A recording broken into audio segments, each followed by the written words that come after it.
What is going on, everyone? Welcome to another very exciting episode right here on the MIgardener channel.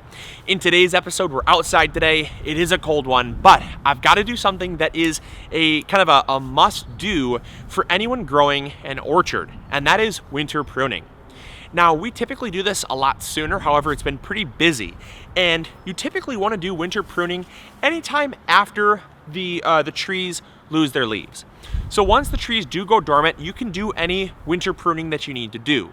The reason why we typically do it sooner is just because it allows a little more time for the flesh that we're going to open up on the trees to kind of scab over and to heal. Now, it's not the end of the world if we do it right now. You can do it much later as well. It's just here in Michigan, we get a lot of kind of rain and snow and stuff like that, and it can cause some damage if you do it at the wrong times. I have checked the forecast. We do have 5 days without any rain or snow in the forecast, so that should be enough time for the trees to scab over and be just fine. But also another reason why we do it sooner is because it's just not as cold.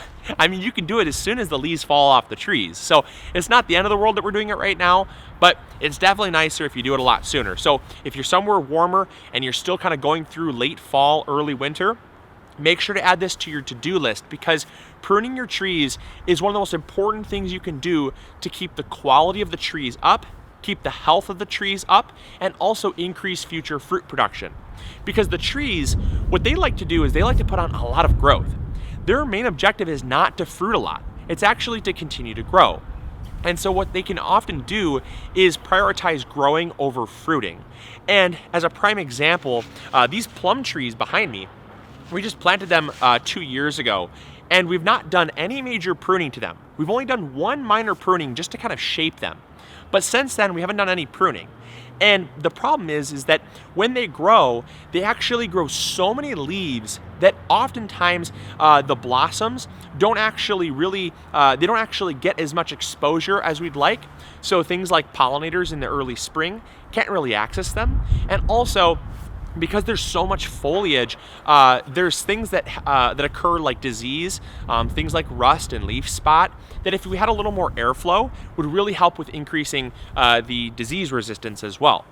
So the overall health is going to be improved, the overall fruit production is going to be improved, and also it makes it way more easy to manage. As your fruit trees get taller, they become harder to manage. I don't like managing my fruit trees on anything more than my bare feet. If I have to get up tall on a ladder, it's less safe, it is more work, and it's more hassle. There's a lot of benefits to pruning your trees, but one of the reasons why you do it in the winter is because it's going to cause the least amount of stress. Because the trees have already gone dormant, all of that energy is actually down in the roots for next year. These trees are deciduous. That means they drop their leaves. Now, when the trees do drop their leaves, all of that energy is basically rerouted. So if you clip off a branch in the spring, when it sends energy up to a branch to start growing, it doesn't say, "Oh no, I've lost a limb." It basically says, "Whoop, can't go there. We'll go somewhere else." It does not even phase it. And that's why I love winter pruning so much more than things like spring pruning or summer pruning, because those type of pruning methods, which can be done, are typically done in emergency situations, or if something is growing out of control during the main growing season and you want to kind of correct it for something like health, like airflow. If you're really getting a lot of growth, you can kind of prune out some of those smaller inner branches during the summer without causing much stress at all.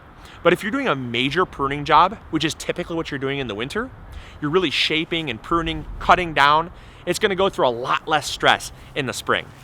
All right, so we're ready to start pruning. And one thing that you'll notice is from the base of the tree, it kind of forks and it creates what's called a goblet. This is the shape that is most ideal for fruit trees because it can actually sustain the most amount of fruit. It also reduces the most amount of disease because airflow can get into the center of the tree, but also it opens up the tree to sunlight, which helps ripen the fruit. So one thing that we want to do is cut some of these branches that are growing into the center of the goblet. There we go. All right, so I'm kind of just cleaning up the center of this tree here, just keeping any growth that's growing into the center of the tree gone, because that's stuff that is really going to kind of restrict that airflow. Now, the next thing we want to do is focus on stuff that's just too tall. So what I like to do is I like to just hold my hand up. Anything that's taller than what I can reach needs to go. So basically what I'm going to do is anything that's growing straight up out of my reach is going to be gone. And that way it's going to focus all this growth down lower to where I can actively manage, I can harvest, I can prune, I can inspect, I can keep the tree way more maintained and accessible by keeping it lower. And so I'm just going to prune anything that's up too high. Now you might be wondering, is there any reduction in fruit the following year? And the answer is generally no, because when we prune, the one really nice thing about pruning in the winter is that you're already seeing the spots that are going to flower. The flower buds, I'll bring you guys in close, are already starting to form this early into winter.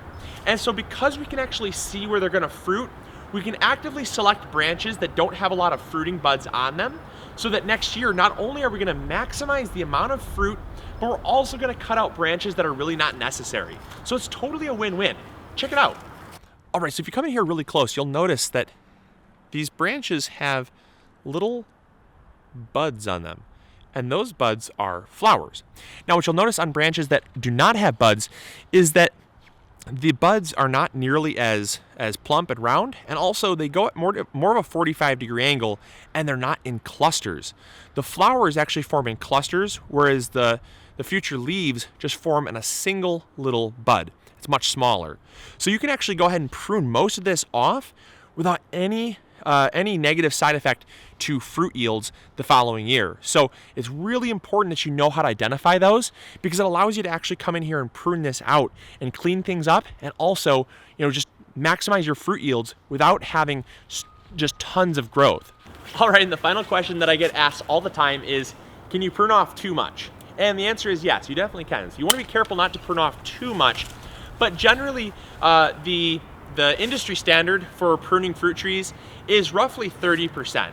You can prune up to 30% of your tree with very little side effect. Now, you obviously, if you prune off 30% of your tree, you are going to eventually get to a point where there's not a whole lot of growth left that doesn't have flowers on it. So you can kind of reduce some of your overall fruit yields if you prune off 30% of your tree. I generally will come in and only prune off about 15 to 20% of the overall material on the tree. And that way I can really conserve the most amount of fruit, still while keeping my tree fairly maintained. But in the case that I do have to prune out more, there's a lot of room for error with pruning trees. So just remember those tips. Prune in the fall after the leaves fall off. Look for non-budding branches so that you can actually keep the most amount of fruit on your tree. And also make sure that you make sure that you use a sharp pair of pruners.